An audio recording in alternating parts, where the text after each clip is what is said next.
Hey everyone, welcome to From the Ground Up, where we're discussing important concepts about the Christian worldview. Today we're continuing our four-part series on the Bible by looking at the concepts of inspiration and reliability. My name is Dr. Debbie Fulthorp, and I'm joined by my colleague, Dr. Brian Koning. Thanks, Debbie.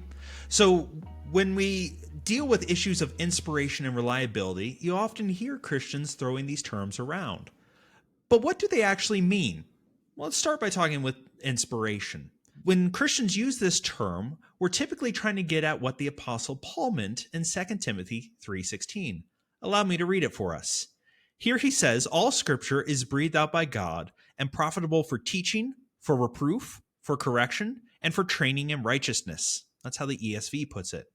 Now, that phrase, breathed out by God, is even translated by some people as inspired.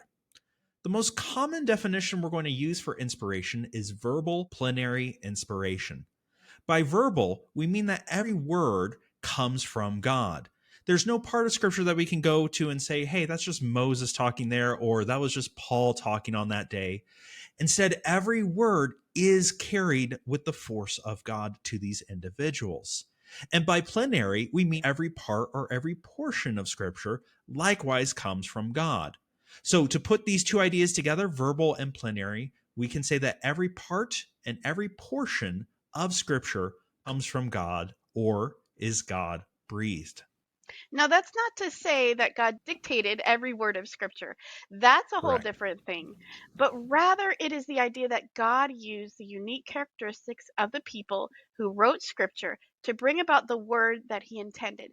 This is a key part because if the Bible is inspired, it means it comes from God. So it has both the characteristics of God and the authority of God behind it. It's not just a human document with the morals of people that I might disagree with or I might agree with, but instead it's something that I am now placed under. So that's the first thing for us to understand with inspiration. The second thing to understand is reliability. So when we talk about biblical reliability, what do we mean? We mean the book that you and I read today is equivalent in its essential teachings and meanings to the original manuscripts that were written thousands of years ago. So when we're discussing the original manuscripts, the early ones, we're talking about documents written in Hebrew, Greek, and Aramaic. We're not talking about King James. These original documents were written between 2000 to perhaps as far back as 4,000 years ago.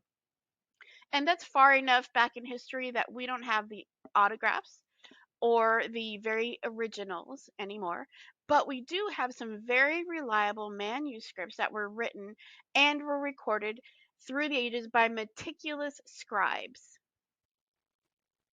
Yeah, and that process of scribal copying is something that they took very seriously in antiquity, and we are the beneficiaries of that. So we have a veritable treasure trove when it comes to the Bible and the documents we have. Let's put it into comparison here so that we can see how valuable our copies are. Let's take an ancient document, Homer's Iliad, very famous story from the Greek author.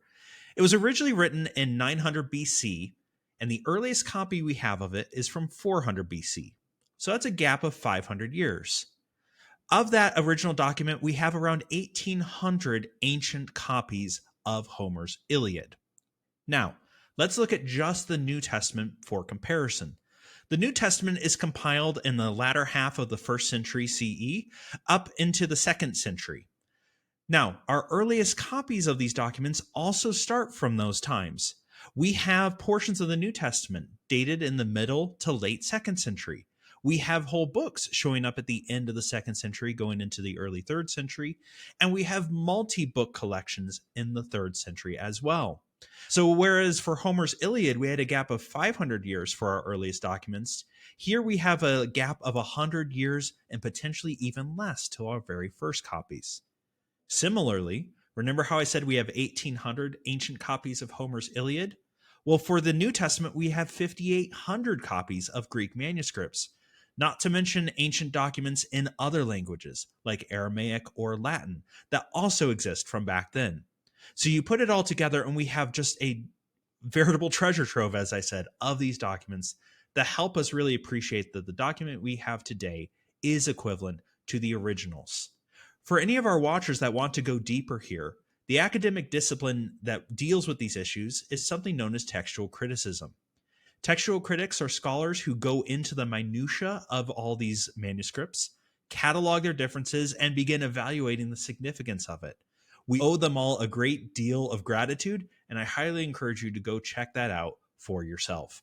But as Debbie has said, all of our issues, any of the minor issues that exist in these documents, do not affect any major issue of doctrine. I just want to say thank you for joining us today, for watching our video. And in part 3 of the series, we're going to talk about the terms authority of Scripture and how to properly understand what that means. We hope to see you there.